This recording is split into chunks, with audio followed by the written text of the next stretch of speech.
Hi, I'm Franco Luna PumaPodcast. You're listening to Teka Teka News, balitang thinking, hindi breaking.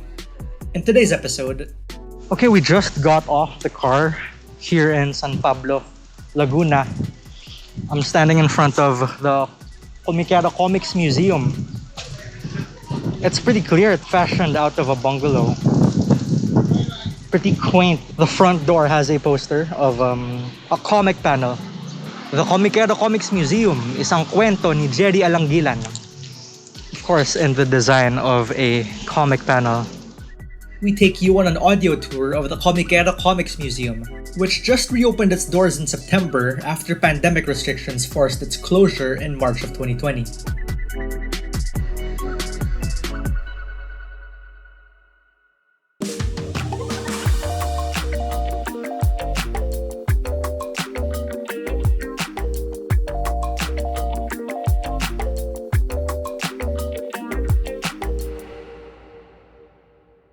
On November 12, the Teka Teka news team composed of PumaPodcast CEO and comic book writer Carl Javier, Teka Teka executive producer Kat Ventura, audio editor Presh Capistrano, and myself drove to San Pablo, Laguna to visit one of the most comprehensive collections of Philippine comic book history.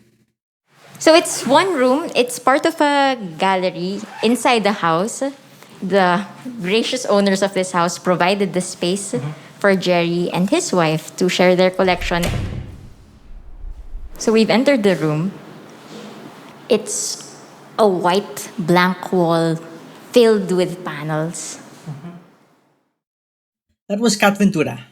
And here is Eileen Florese Alangilan. She's the daughter of Rudy Florese, whom Pinoy comics fans consider as one of the best illustrators of his time. Kasi maraming spaces, gusto talaga namin punuin siya. Kasi that's what Jerry wanted, na gusto niya punong-puno. As in, punong-puno. Mahihilo ka sa dami, parang ganun.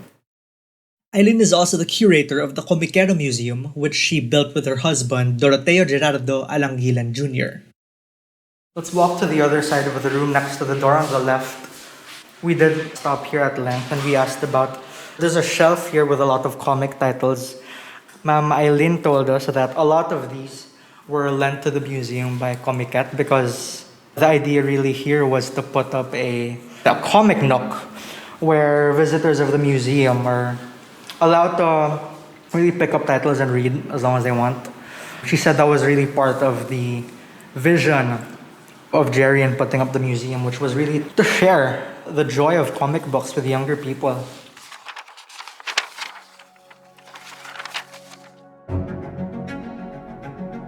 Jerry Alangilan, or Sir Jerry as he's fondly called, is a comic book writer, artist, and publisher. He's an architect by profession but prefers to be called quote-unquote a storyteller through the creation of comic books. His extensive portfolio includes Wasted, Timawa, Lastic Man, Crest Hut Butt Shop, Johnny Balbona, Humanus Rex, Where Bold Stars Go to Die, and Rodsky Patotsky Ang Dalagang Baby. It's safe to say he's considered a rock star in the comic book community after having been nominated Comic Watch Inker of the Year in 2018 and for winning the Best Asian Comic Book Award of France's Prix ACBD in 2011 for his comic book Elmer, a story about sentient chickens. Not to mention, he was also nominated for the Will Eisner Comic Industry Award, which is considered the Oscars of the comic book industry.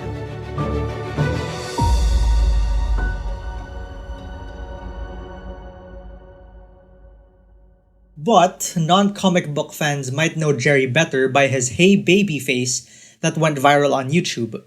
Our team was surprised to find stickers of the meme at random spots around the museum, placed by Jerry himself. Jerry loved comics, and in 2016, he put up the Komikero Komiks Museum in San Pablo, Laguna to promote and preserve the artwork created by past illustrators. 1998 pa lang nung first ko na siyang na-meet, na he was already talking about it bits and pieces eh. Pero nung nag-start siyang bumili, nung nag-start siyang ma-frustrate na nobody knew kung sino sila Kaching, sino Alcala, walang may kilala. Hindi alam na meron pa na tayong, I think I remember. It was during that time na yung mga first bids ng mga Kaching para maging national artist siya. Yung nag-exhibit sa CCP. Yun yung time na yun. Around that time siya nag-start mag-collect. Kasi yung purpose niya talaga noon pa lang, mag-collect and then magkaroon ng museum. Kasi he wanted people to know kung sino tong She's referring to Francisco Coching, a Filipino comic book illustrator and writer regarded as one of the pillars of the Philippine comics industry. Coching is also referred to as the King of Comics and as the Dean of Philippine Comics. Jerry's wife and friends say the museum was more than just a place to share his extensive collection. Over time, nung nag-dwindle yung industry, and of course, yung mga newsstands, medyo nagsisimula mawala na, kids don't sort of see anymore the heroes that went before. Of course, there's so much more stories that we missed out on. And it's not just superhero comics, but I particularly like yung mga horror natin, yung at a certain point, yung mga bomba comics, which also has cultural significance because it's a time capsule. Ang ni Jerry is that through this museum, the online museum, in his way na sort of introduce or rather reintroduce yung work of our old masters to a new generation. That's Jonas Diego, a frequent collaborator of the museum and one of Jerry's close friends who also joined us that day. Jonas said part of the museum was arranged according to the eras they came from. And though it was all in one room, the museum felt like a living, breathing piece of Philippine history from one end to the other. You can really see the progression in terms of the art style, then versus now. These copies under the hard glass are all aged, they're all torn and frayed at the edges. Some of the dates are as far back as 1959, 1950. They're like printouts, I guess. Printouts of comic book covers. I very distinctly remember them describing these printouts as being from before the age of Photoshop. And the level of detail is really different on this one. You can tell everything was drawn and colored by hand, which is really remarkable to think about. And Yeah, don't you think it gives it a certain charm that we don't really get anymore with digital art? absolutely.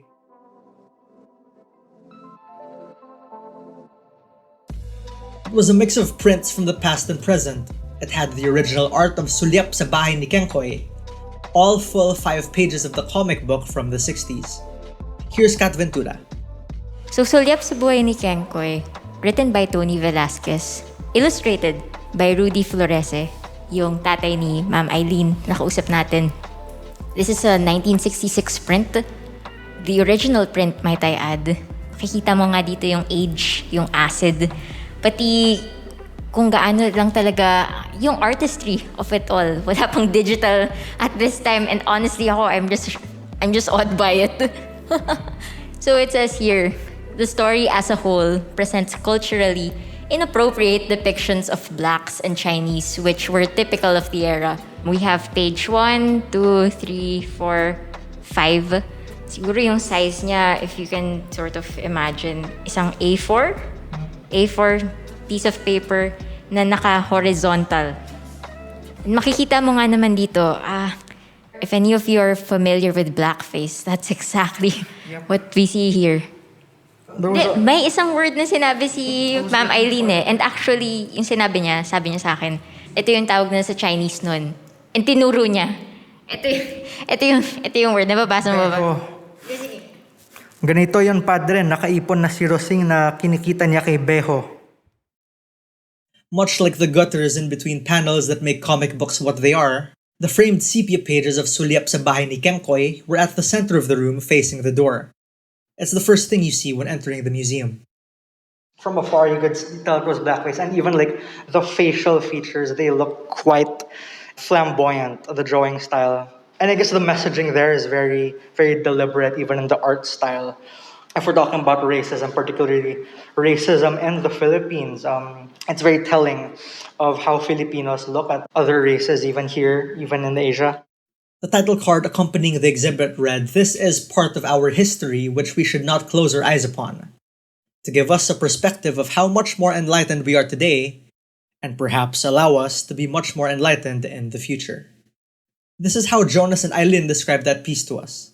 They say it was important to be honest about where the community went with its art through the years. If you have this, I call it pagka-tone deaf nila nung araw. It's not just giving you layers eh. At least we're showing it. Kasi ayaw namin na i-filter. Ayaw namin i-censor na ito part ng history natin. Ayaw namin maging ipokrito na, these things didn't happen. Parang nire-revise ang history. Oo, nire-revise ang history. It happened. Na whether we like it or not, these are yung spotty things about our past na, if we learn from it, then good. And if we're showing this and you're still doing it now, yung problema ka. People sort of judge the past with the lens of the present. I'm not saying that some of those things are correct or but you have to sort of put it into context. And these stories, our old masters, even the bad comics, at certain point, sikat na sikat ang bomba comics. It sort of gives you insight. Ano ba yung nangyayari nung time na yon? Kasi ganito, so this is how they reacted. Sa storytelling culture, yung makeup ng ating personality, our identity, is enriched by knowing your history. For example, when we were colonized by Spain, it brought a lot of bad things, but it also brought in a lot of developments sa natin. Like it or hate it, it's part of who you are, and it sort of gives you dimension. Similar to wine or coffee. Sadly, Jerry passed away on December 21st, 2019 at the age of 51. And in March 2020, the Komikero Komiks Museum was forced to close up shop because of the COVID-19 pandemic. After 2 years, Komikero is finally taking in visitors again by appointment and only in groups of 5 as a precaution during the pandemic. If you're interested in visiting the Komikero Komiks Museum, it's open from Wednesdays to Sundays from 1 p.m. to 5 p.m. Message its official Facebook page, Komikero Komiks Museum, to make your appointment. We leave you with Jerry and Eileen with the final word. You have to have comics in your veins and in your blood and in your entire body, in your every waking hour, even in your dreams. When I was trying to break in, I was dreaming of being in comics all the time. That is how much I wanted it. That being said, no matter what people tell you you can't do it. If people tell you can do it, it doesn't matter. It shouldn't matter what people say to dissuade you or even encourage you. If it is in you to want to become a comic book artist or a comic book writer, you will find ways to become one. Talagang love niya comics. Tinanggap ko na yun. First love niya talaga comics.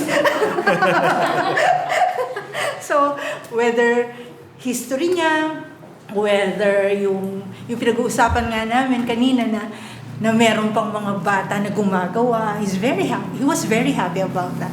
Ang gusto niya talaga mag-expand, mag-grow, na hanggang darating yung araw nandyan, na merong mga tao pa rin na continuously working on it, na yun, tontuwa siya doon. Hindi siya, para sa kanya, you don't discourage these young people to create. Kasi sila yung mag-uphold later on, di ba?